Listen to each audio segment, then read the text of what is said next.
et novembre pour une chose particulière, c'est que nous avons subi, comme d'autres entreprises, une cyberattaque sur cette période qui a été très complexe, puisque nous avons associé nos services informatiques à ce sujet. Et pour le coup, évidemment, les choses ont pris un peu de temps. Et nous étions tous préoccupés par d'autres sujets.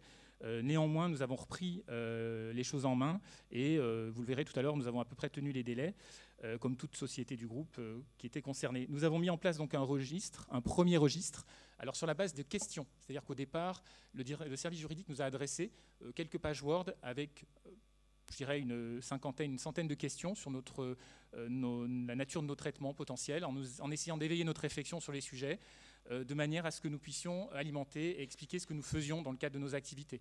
Donc ça ressemble beaucoup à ce que nous faisions nous lorsque nous avons nous travaillons à monter un référentiel de conservation avec nos clients, mais c'était exactement la même démarche. Ces inventaires de traitement ont été rassemblés à travers, alors au départ, un outil qui s'appelait Gathering Tool, que nous n'avons malheureusement pas pu déployer complètement dans le groupe, puisqu'il fallait être administrateur sur son poste, possibilité que nous avons perdue à l'issue de notre cyberattaque, puisque les services informatiques ont évidemment resserré les boulons sur un certain nombre de sujets. Et donc, de fait, nous avons poursuivi sur Excel, tout simplement, mais qui est un tableau qui est largement suffisant. Et l'objectif étant d'aboutir à un outil de data protection management, ce qu'on appelle un DPM, ce que vous verrez notamment probablement à travers la littérature concernée. Ce principe d'Excel notamment est très intéressant puisque vous avez une possibilité d'implémentation dans l'outil très facilement. L'objectif c'est d'avoir un outil simple au départ que nous puissions derrière tout de suite intégrer dans le registre général qui sera une sorte de grand fichier Excel, une grande base de données. Donc il fallait partir de quelque chose de très simple. Nous puissions aussi travailler, sur lequel nous puissions travailler aussi un peu partout dans le monde de façon très très pratique et qu'on pourrait partager à l'issue. Donc nous sommes plutôt dans une période maintenant de définition d'une politique groupe, plus précisément. Donc elle est sortie, elle a été diffusée. Nous avons eu une information pas plus tard que mercredi matin. Nous avons été réunis dans l'auditorium du siège social et derrière, la diffusion est partie à l'ensemble des directeurs des sociétés du groupe. Et puis par ailleurs, nous avons un programme de formation qui est décliné en formation électronique, sensibilisation, fiches pratiques, etc. Et tous nos programmes de formation sont basés sur une démarche qui se termine par une validation, comme quoi nous avons bien fait cette formation. Tant qu'elle n'est pas validée, nous sommes évidemment relancés en permanence et lorsqu'elle est validée, ça nous permet de sortir un reporting de cette situation et donc prouver que le groupe a bien été informé partout dans le monde, ce qui est assez important vis-à-vis de la CNIL notamment. Pour dire à l'autorité de contrôle, on a conscience de ce qu'on fait et on est aussi capable de vous dire que nos collaborateurs l'ont vu. Alors après, ça n'empêche pas de faire des erreurs dans nos traitements de données, mais n'empêche qu'on a eu une première information, c'est ce qui importe aussi, c'est cette diffusion de l'information à travers nos structures. Et puis derrière, nous sommes aussi en parallèle en termes d'organisation, de structuration, en train d'élaborer un réseau de correspondants. Et donc là, la personne, donc Lucie Savary, que vous avez vu tout à l'heure, notamment structurera une partie des sociétés. Et je serai notamment probablement un des correspondants de notre structure. Et donc derrière, elle va réaliser évidemment un réseau classique elle va animer un réseau classique de correspondants. Alors, pour rentrer dans le plus concret encore en termes de registre dont je vous parlais de ce questionnaire, là-dessus, nous avons eu en fait un état des lieux assez précis de nos traitements sur la société Saint-Gobain Archives. Il y a eu toute une démarche aussi de vérification de la conformité, c'est-à-dire qu'il y a ces fameuses 5 règles d'or, Golden Rules, que nous avons à appliquer, qui ont été évoquées tout à l'heure. Et donc nous devions vérifier effectivement que les conditions d'accès, la durée de conservation, etc. étaient bien conformes. Ce que nous appliquions au sein du GIE Saint-Gobain Archives était bien conforme à l'ensemble. Et donc ça vous fait un tableau de 50 colonnes que chaque société du groupe a dû alimenter. Alors 50 colonnes, ça paraît énorme, mais au total, nous n'avons que 9 traitements de données vraiment sur le GIE, sachant qu'effectivement, typiquement, tous les traitements de données RH, j'ai la liste des salariés par exemple, avec, lorsque vous faites une extraction, typiquement, période de prime, d'augmentation, etc., vous le faites à partir d'outils gérés par les ressources humaines.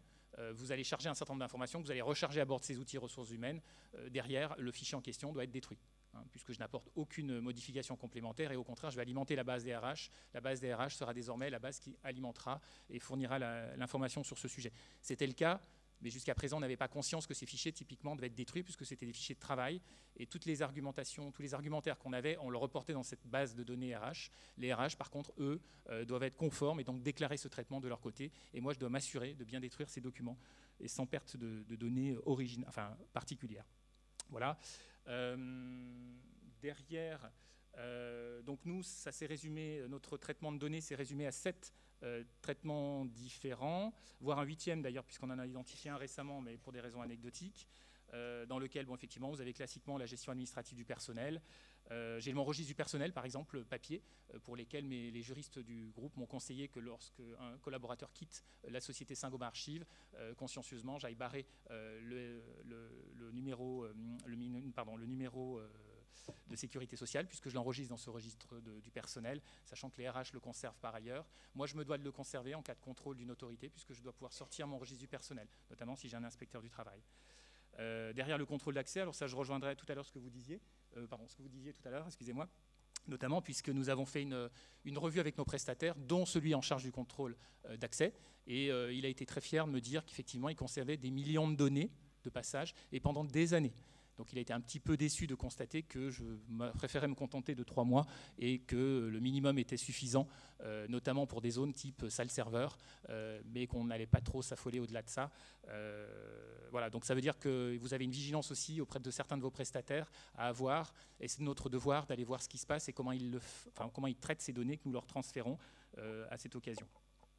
Voilà, et puis évidemment nous avons identifié notre outil de gestion d'archives, hein, et nous avons aussi signalé notre outil mixte archivage papier électronique que nous allions déployer, donc nous l'avons identifié clairement dans ce traitement. Et puis bon, nous avons d'autres éléments, effectivement la qualité de service, puisque nous envoyons un sondage à des centaines de personnes à travers le groupe.